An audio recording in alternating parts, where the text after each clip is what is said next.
लिंग किसे कहते हैं, लिंगने எதை சொல்கிறோம், उसके कितने प्रकार हैं, அது எத்தனை வகைப்படும். லிங்கு படிக்கிறோம் நம்ம மத்தியமாலேருந்து படிச்சுட்ருக்கோம். அப்படின்னா என்ன அப்படின்னு இப்போ பார்க்க போகிறோம். லிங்குக்கு அர்த்த ஹே, லிங்குனா என்ன அர்த்தம்னா சின்ஹ், அது ஒரு சிம்பல்.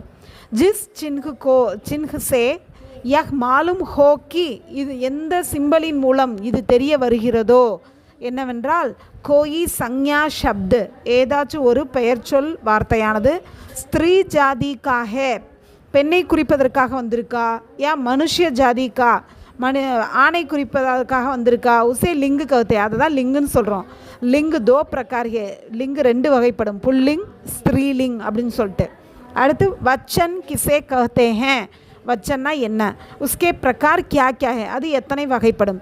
ஷப்தக்கு ஜிஸ் ரூப் சே, வார்த்தையோட இந்த ரூபத்திலேருந்து யஹ் மாலும் ஹோக்கி, இது தெரிய வருது என்னென்னா வஹ் ஏக்கு கேலியே பிரயுக்தகே, அது ஒன்றை குறிப்பதற்காக வந்திருக்கா. ஒரு வார்த்தையை பார்க்குறோம், அது ஒரு பொருளை குறிக்கிறதுக்காகவோ அல்லது ஒரு மனிதனை குறிக்கிறதுக்காகவோ வந்திருக்கா, இல்லை நிறைய பொருளை குறிக்க வந்திருக்கான்னு தெரிய வந்துச்சுன்னா அதுதான் வச்சன்.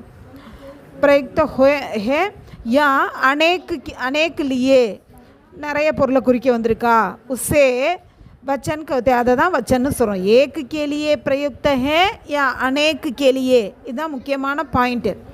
உஸ்கே தோ பிரகார் ஹே, இது 2 வகைப்படும். ஏக் வச்சன் சிங்குலர், பகு வச்சன் ப்ளூரல்.